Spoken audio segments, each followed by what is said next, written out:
PGDCA और DCA दोनों की सिलेबस में एक पेपर है fundamental of computers and information technology, अर्थात कंप्यूटर फंडामेंटल। इसमें हम सबसे पहले बात करते हैं कंप्यूटर की कि कंप्यूटर क्या है, व्हाट इज कंप्यूटर। तो जैसा कि हम जानते हैं कंप्यूटर एक इलेक्ट्रॉनिक डिवाइस है। इलेक्ट्रॉनिक डिवाइस हम इसलिए इसको कहते हैं क्योंकि यह इलेक्ट्रॉनिक कंपोनेंट्स जैसे मेमोरी, माइक्रो प्रोसेसर इत्यादि से मिलकर बना होता है। लेकिन एक इलेक्ट्रॉनिक डिवाइस होने के साथ साथ कंप्यूटर की अपनी कुछ अन्य विशेषताएं भी हैं। अतः हम कह सकते हैं कि कंप्यूटर एक ऐसी इलेक्ट्रॉनिक डिवाइस है जो हमसे अर्थात यूजर से इनपुट डिवाइसेस के माध्यम से डाटा इनपुट के रूप में लेती है। दिए गए इंस्ट्रक्शंस अर्थात प्रोग्राम के अनुसार डाटा को प्रोसेस करती है और प्रोसेस करने के पश्चात हमें रिजल्ट अर्थात आउटपुट डिवाइसेस के माध्यम से प्रोवाइड करती है। अर्थात ऐसी मशीन या ऐसी डिवाइस जो इनपुट डिवाइसेस जैसे कीबोर्ड, माउस इत्यादि के माध्यम से डाटा यूजर के द्वारा लेती है, अर्थात कंप्यूटर को हम डाटा देते हैं।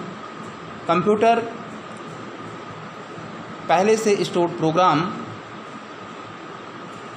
अर्थात इंस्ट्रक्शंस, सेट ऑफ इंस्ट्रक्शंस के अनुसार हमारे डाटा को प्रोसेस करता है और प्रोसेस करने के पश्चात हमें आउटपुट डिवाइसेस जैसे वीडियो अर्थात मॉनिटर या प्रिंटर इत्यादि में हमें इंफॉर्मेशन प्रोवाइड करता है।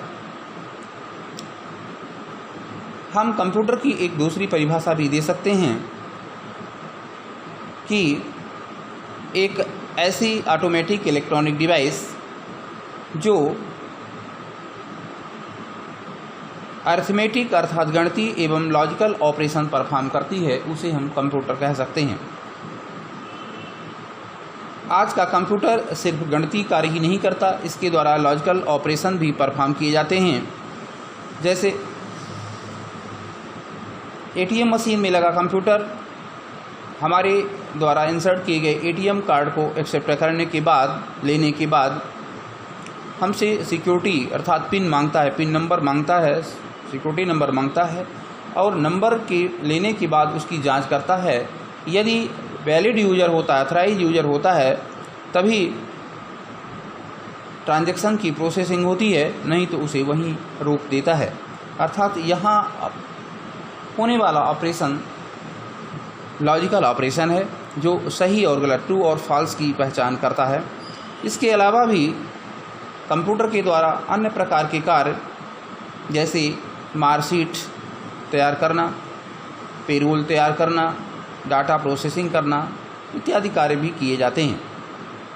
तो कंप्यूटर एक ऐसी इलेक्ट्रॉनिक मशीन है जो अरिथमेटिक एवं लॉजिकल ऑपरेशन परफॉर्म करती है, या दूसरी डिफिनीशन जो हमने पहले बताई है भी कि एक ऐसी इलेक्ट्रॉनिक मशीन जो इनपुट डिवाइस के माध्यम से डाटा इनपुट लेती है, दिए गए इंस्ट्रक्शंस अर्थात प्रोग्राम के अनुसार प्रोसेस करती है और आउटपुट डिवाइसेस जैसे वीडियो अर्थात मॉनिटर या प्रिंटर में हमें इंफॉर्मेशन अर्थात रिजल्ट प्रोवाइड करती है, उसे हम कंप्यूटर कह सकते हैं।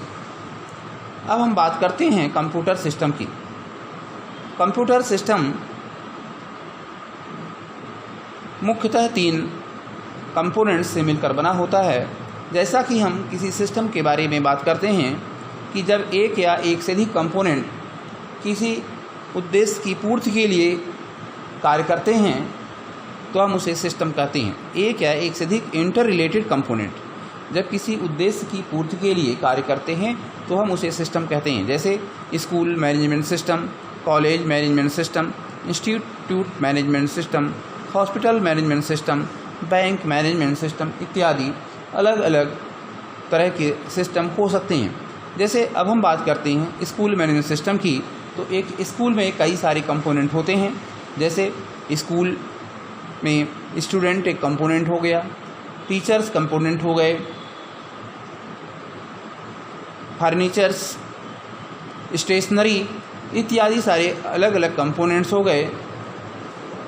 सबका टारगेट, सबका उद्देश्य बेटर एजुकेशन प्रोवाइड करना होता है और सभी एक उद्देश्य की पूर्ति के लिए कार्य करते हैं। अब हम बात करते हैं कंप्यूटर में। तो कंप्यूटर सिस्टम क्या है? कंप्यूटर हार्डवेयर, कंप्यूटर सॉफ्टवेयर तथा यूजर अर्थात ऑपरेटर, ये तीनों मिल करके एक सिस्टम का निर्माण करते हैं, एक तंत्र का निर्माण करते हैं जिसे हम कंप्यूटर सिस्टम कहते हैं। यदि इनमें से कोई एक भी अनुपस्थित होता है तो हमारा काम अधूरा रह जाता है। जैसे यदि कंप्यूटर हार्डवेयर है अर्थात कंप्यूटर हमने परचेज कर लिया है लेकिन उसमें कोई सॉफ्टवेयर नहीं है, जैसे हमको अकाउंटिंग का काम करना है लेकिन अकाउंटिंग से संबंधित सॉफ्टवेयर नहीं है तो हम उस कार्य को नहीं कर सकते हैं। हमारे पास अकाउंटिंग का सॉफ्टवेयर तो है लेकिन कंप्यूटर हार्डवेयर नहीं है, कंप्यूटर हार्डवेयर नहीं है तो हम उस कार्य को अर्थात अकाउंटिंग के संबंधित कार्य को नहीं कर सकते हैं। हमारे पास हार्डवेयर भी है, सॉफ्टवेयर भी है, लेकिन उस कार्य को करने वाला ऑपरेटर नहीं है तो भी संबंधित कार्य को नहीं किया जा सकता है।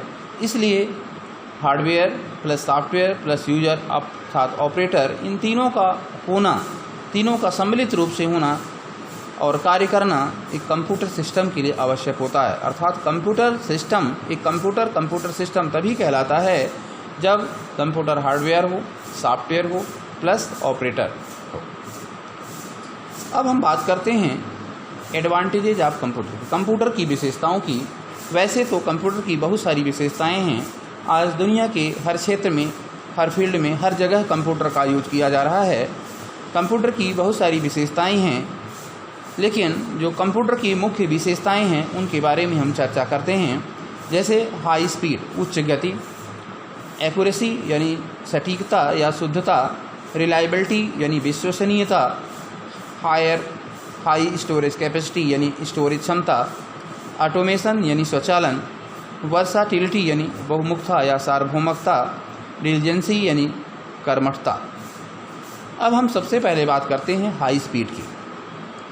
कंप्यूटर के कार्य करने की गति बहुत फास्ट होती है। कंप्यूटर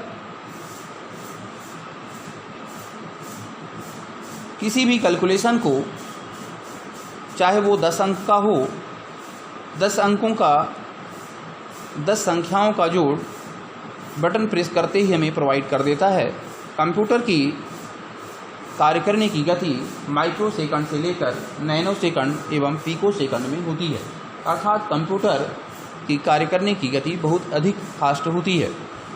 एक्यूरेसी, सटीकता, कंप्यूटर की कार्य करने की गति फास्ट तो होती ही है, साथ ही वह हमें एक्यूरेट परिणाम प्रोवाइड करता है। जैसे यदि 10 अंकों का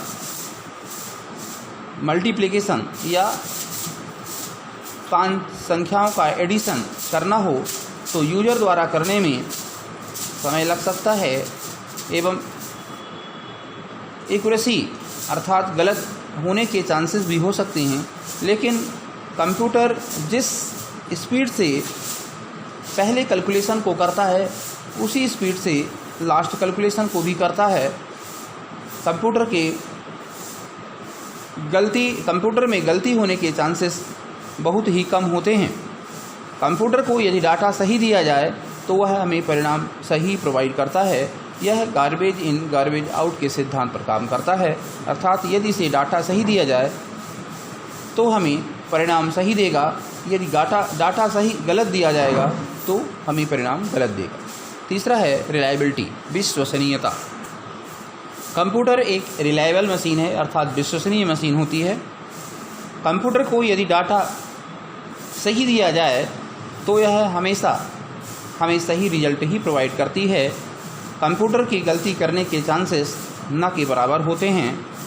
गलती या तो ऑपरेटर के द्वारा की जाती है जो डाटा को एंट्री करता है, अथवा निर्देश लिखने वाले प्रोग्रामर के द्वारा गलती की जाती है।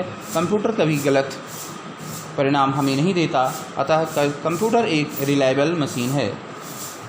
यह एक विश्वसनीय मशीन है अर्थात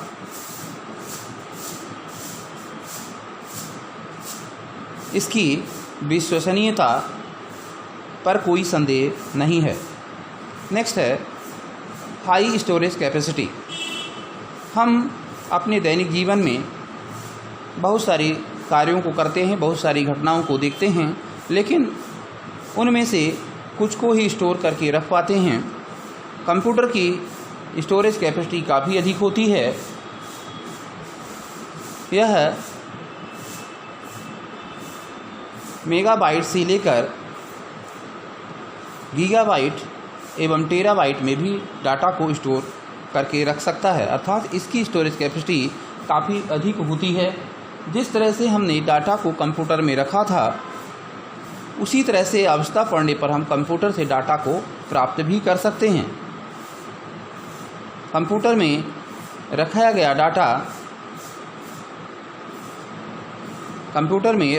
डाटा तब तक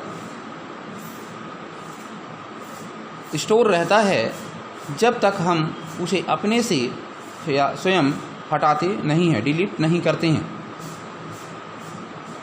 ऑटोमेशन, स्वचालन। कंप्यूटर को यदि डाटा एवं प्रोग्राम प्रोवाइड कर दिया जाए तो यह अनवरत रूप से कंटिन्यूअसली कार्य करता रहता है। उसमें बीच में किसी मीडिएटर की ज़रूरत यानी आवश्यकता नहीं होती है। कंप्यूटर की यह विशेषता ऑटोमेशन अर्थात स्वचालन कहलाती है। नेक्स्ट है वर्साटिलिटी, सार्वभौमिकता या बहुमुखता। आज का कंप्यूटर हर फील्ड में यूज किया जा रहा है। ऑफिस से लेकर घरों में, बिजनेस में, औद्योगिक संस्थानों में, हॉस्पिटल में, हर क्षेत्र में कंप्यूटर का यूज किया जा रहा है। कंप्यूटर के द्वारा हम स्टूडेंट्स का रिजल्ट भी तैयार करते हैं, मार्कशीट भी तैयार करते हैं। कंप्यूटर के द्वारा पेरोल अर्थात एम्प्लॉइयों की सैलरी स्लिप भी तैयार की जाती है। कंप्यूटर का यूज मनोरंजन के साधन के रूप में भी किया जाता है, अर्थात ऐसा कोई भी क्षेत्र नहीं है जहां पर आज कंप्यूटर का यूज नहीं किया जा रहा है। नेक्स्ट है डिलीजेंसी अर्थात कर्मठता। कंप्यूटर एक इलेक्ट्रॉनिक मशीन है। एक आम आदमी लगातार कुछ घंटों तक कार्य कर सकता है। इसके बाद वह काम करते करते थक जाता है अथवा कार्य करने पर उसमें गलती होने के चांसेस आ जाते हैं। लेकिन कंप्यूटर में इस तरह की कोई समस्या नहीं होती। कंप्यूटर 24 आवर्स 7 डेज कार्य करते हैं और जिस तरह से वह पहले कार्य को संपन्न करता है उसी तरह से लास्ट कार्य को भी संपन्न करता है। अर्थात जिस स्पीड तथा शुद्धता के साथ उसने पहले कैलकुलेशन को किया था, उसी स्पीड एवं एक्यूरेसी से वह लास्ट कैलकुलेशन को भी करता है। कंप्यूटर की यही विशेषता उसकी कर्मठता या डिलीजेंस कहलाती है। कंप्यूटर की कई सारी विशेषताएं हैं, कई सारी खूबियां हैं, लेकिन एक इलेक्ट्रॉनिक मशीन होने के नाते कंप्यूटर की कुछ कमियां भी हैं, जिसे हम डिसएडवांटेज ऑफ कंप्यूटर कहते हैं।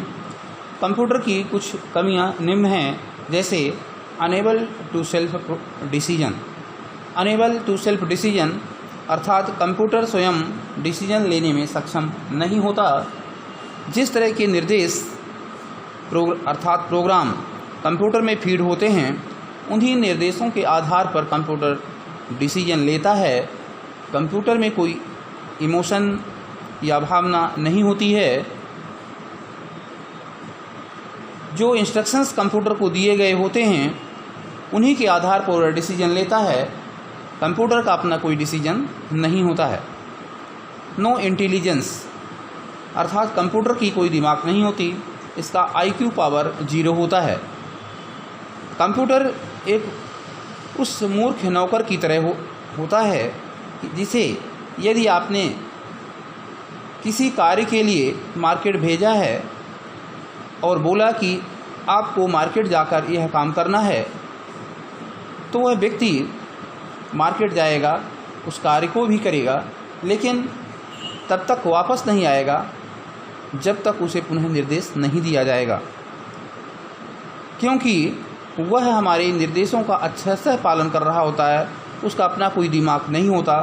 सेम उसी तरह से कंप्यूटर भी हमारे द्वारा दिए गए निर्देशों का ही पालन करता है, उसकी अपनी कोई दिमाग नहीं होती। अतः हम कह सकते हैं कि कंप्यूटर का कोई IQ पावर नहीं है, तो यह इसकी जो कमी है कहलाती नो इंटेलिजेंस। डिपेंडेंसी, आश्रितता। आज का कंप्यूटर कितना भी पावरफुल क्यों न हो, लेकिन अभी भी वह मानव पर ही डिपेंड है, अर्थात उसकी सुरक्षा की जिम्मेदारी मानव पर ही होती है, जिसे हम अनेबल टू सेल्फ प्रोटेक्शन भी कहते हैं, अर्थात कंप्यूटर अपनी रक्षा स्वयं नहीं कर पाता। इमोशंस, कंप्यूटर की एक इमोशनलेस मशीन है, अर्थात इसमें भावनाओं का कोई महत्व नहीं होता है। कोई व्यक्ति सुखी है या दुखी है, इसका उस पर कोई असर नहीं पड़ता है। धन्यवाद।